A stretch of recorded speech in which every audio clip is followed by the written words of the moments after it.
যিসকলৰ আমাৰ সংসদ বা বিধায়ক বা যিসকলে গুৰুত্বপূৰ্ণ বিষয়ত থাকে তেখেতসকলৰ ওপৰত দিল্লীত স্পেচিয়েল হোম মিনিষ্ট্ৰী চেল আছে, IB ইণ্টেলিজেন্স ব্যুৰো তেওঁলোকে তীক্ষ্ণ দৃষ্টি ৰাখে আৰু যদি কিবা কৰে তেওঁলোকক লগে লগেই তদন্ত ব্যৱস্থা কৰে।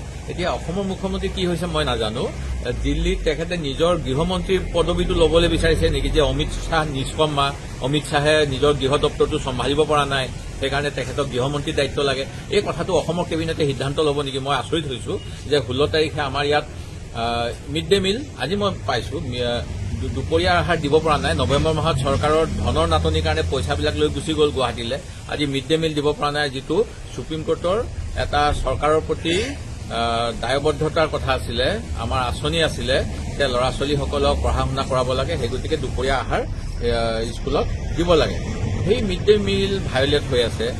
যিসকলে কলেজৰ শিক্ষক তেখেতসকলে আজি কেইবামাহো ধৰি দৰমহা পোৱা নাই, পেঞ্চনাৰসকলে কিজানি পেঞ্চন পোৱা নাই, সেইবিলাক কথা কেবিনেটত আলোচনা নকৰে।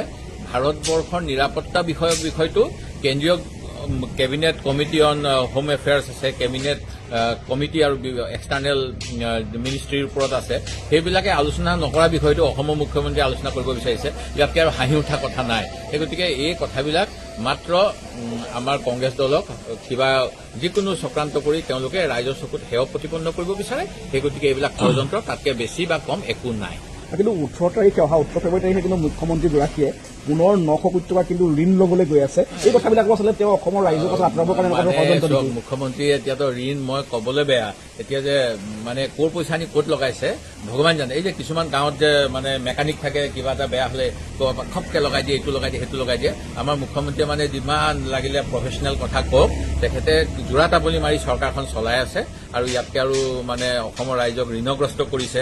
আৰু সুপ্ৰিম কোৰ্টে আজি দুদিন আগত কি ক'লে যে মুখ্যমন্ত্ৰীয়ে, মোৰ মনত আছে মই 11 চনৰ পৰা অসম বিধানসভাত আছো, তেখেতে আমাক কংগ্ৰেছ দলক আপোনালোকে সূতা কম্বেলৰ ৰাজনীতি কৰে বুলি গোৱাল গালি পাৰিছিল। তাৰপিছত তেখেতে বাজেটখন যেতিয়া পঢ়িছিল তেতিয়া কৈছিল যে চীন দেশৰ এটা কি কয় মানে প্ৰবাদ আছে যে মাছ খাবলৈ নহয়, মাছ ধৰিবলৈ শিকাব লাগে। কিন্তু অসমত তেখেতে কি কৰি আছে, মাছ ধৰিবলৈ অৰ্থাৎ নিয়োগ সৃষ্টি কৰিব লাগে। নিয়োগ সৃষ্টি কৰা নাই, বিনা মানে অৰুণোদয় আঁচনি কিবা আঁচনি মানুহক মানে ভোট দিবলৈ বিজেপিক প্ৰলোভিত কৰিবলৈ কাম নকৰা মানুহক তেওঁ অনুদান দি আছে, যিটো সুপ্ৰিম কোৰ্টে এতিয়া কৈছে এইবিলাক ভাল কথা নহয়। সেই গতিকে এইবিলাক বিষয়ত আলোচনা হ'ব লাগে। অসমত কেনেকৈ নিয়োগ সৃষ্টি হ'ব পাৰে।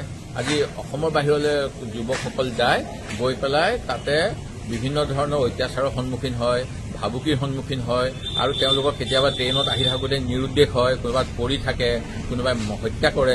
সেইবিলাক নিবনুৱাসকলক কেনেকৈ এটা সুৰক্ষিত ভৱিষ্যত দিব, তেওঁলোকৰ পৰিয়ালক এৰি পেলাই তাত গৈ ফেক্টৰীত কাম কৰিবলৈ যায়, যেতিয়া সামাজিক এটা বৈষম্যৰ সৃষ্টি হয়, সেইবিলাক বিষয়ত কেবিনেটৰ সূত্ৰ উদ্ভাৱন নকৰে সমস্যা সমাধানৰ। আৰু কি কৰি আছে আপোনালোকে নিজে চাওক। এয়া মুখ্যমন্ত্ৰীৰ অসমৰ ৰাইজৰ মূল সমস্যাৰ পৰা দৃষ্টি আঁতৰাই ৰখাৰ এটা অপচেষ্টা।